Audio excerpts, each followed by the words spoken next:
Okay, so we're going to do completing the square, and what we say is when a is not equal to 1. So it's just based off examples. Completing the square.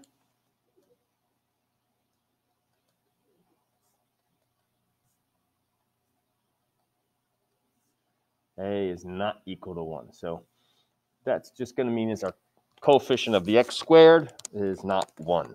So here we have 2x squared plus 16x minus 24 equals 0. Okay, so right here, this is the value for a. Right? A is equal to 2, which is clearly not 1. So all you have to do here, right, to take care of this, right, is you're just going to divide everything by 2, right? Now, we could do it over on this side, right? Technically, we should do it to both sides, right? Essentially dividing both sides by 2. We have to divide each term by 2, terms separated by addition or subtraction. So we divide by 2, and then we get to x squared plus 8x minus 12 equals 0 divided by 2, 0. And now we're to the point where we were before, that we now have 1 here.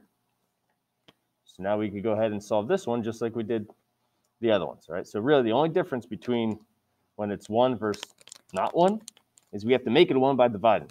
Divide by whatever this coefficient is, in this case 2. So from here, what do?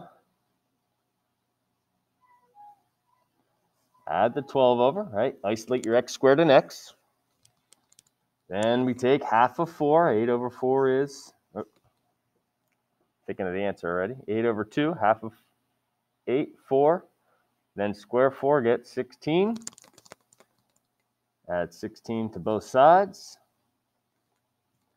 Then this becomes factorable into a binomial squared. Binomial, parentheses squared.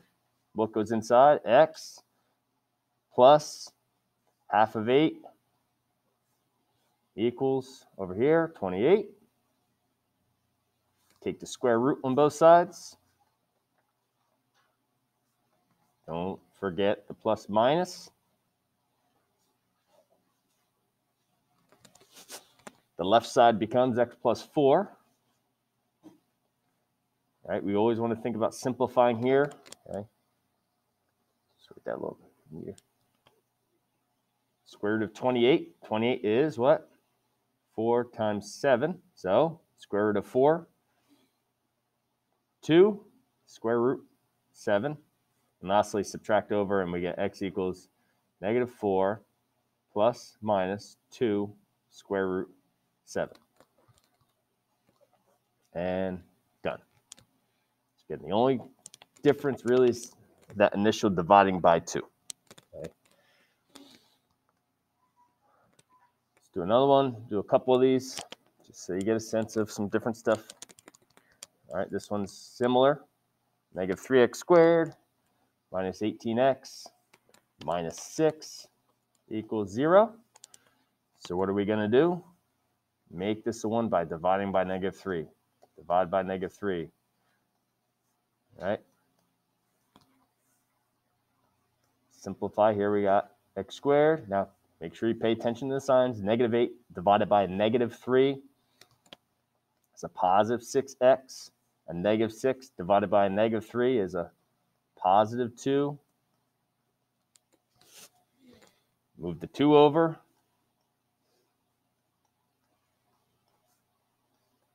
Subtract the 2 over, right? Minus 2.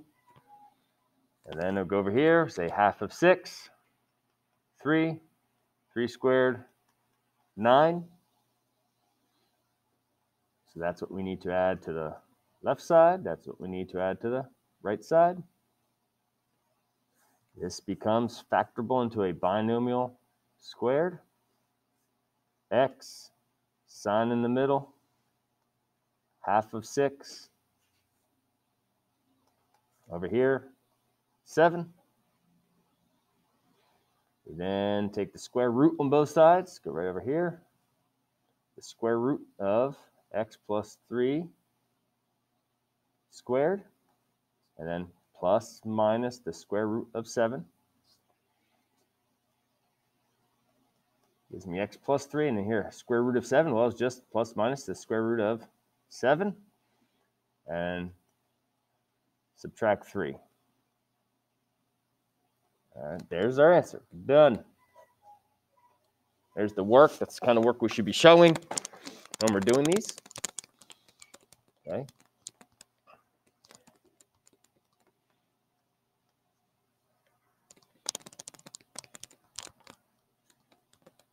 Another one, 4x squared plus 32x equals negative 68. Okay. So here's a case where we see this 4x squared, 32, 68. They all go divided evenly by 4. And if we're going to solve by completing the square, we have to divide by 4 in any case. So let's do that. Divide by 4, divide by 4, divide by 4. We get x squared plus 8x equals negative divided by positive, negative. How many times does 4 go into 68? 17. So now, half of 8 square. Right, so that's half of 8 squared. Half of 8, 4. 4 squared, 16. So we add 16 here. We add 16 here.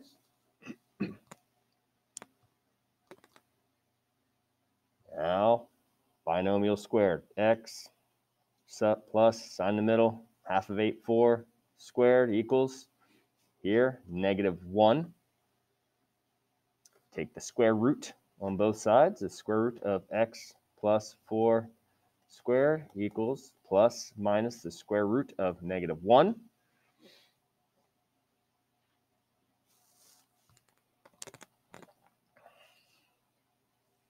Square root of x plus 4 squared is x plus 4 equals, now over here, simplify this. This should look familiar. The square root of negative 1 is just I, so plus minus I. And then one more step is to move the 4 over by subtracting, right? So we get x equals negative 4 plus minus I. Okay, so in this case, it means we have 2 imaginary solutions.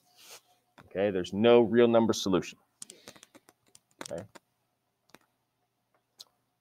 And then one more here, all right, slightly different.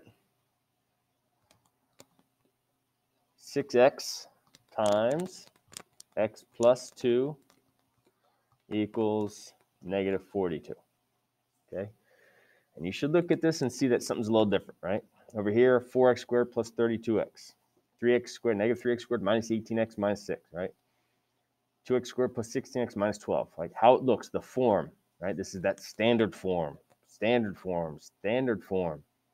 Okay. Over here, it's really that intercept form, but we could always just, first, let's distribute to make it look like the other ones first. 6x times x, 6x times 2,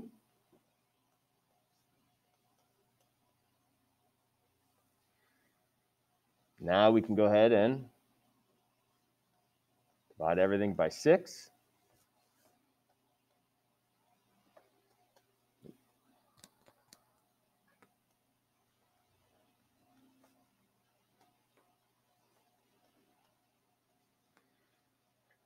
Now we take half of 2, square it. So that means we got to add 1 to both sides. This side, that becomes factorable. It becomes a binomial squared. So we get x, sign in the middle, half of 2, 1 squared equals over here, negative 6. Take the square root on both sides. Plus minus. This side becomes x plus 1. Over here, we have this negative under the square root. Comes outside of the square root. Doesn't stay underneath. comes outside, becomes I. And then we have the square root of 6. Well, that just is the square root of 6. And then that implies, well, solution x is then equal to, when we move the 1 over, -1 plus minus I times the square root of 6. Okay. So that's the difference there a little bit with, you got some imaginary solutions.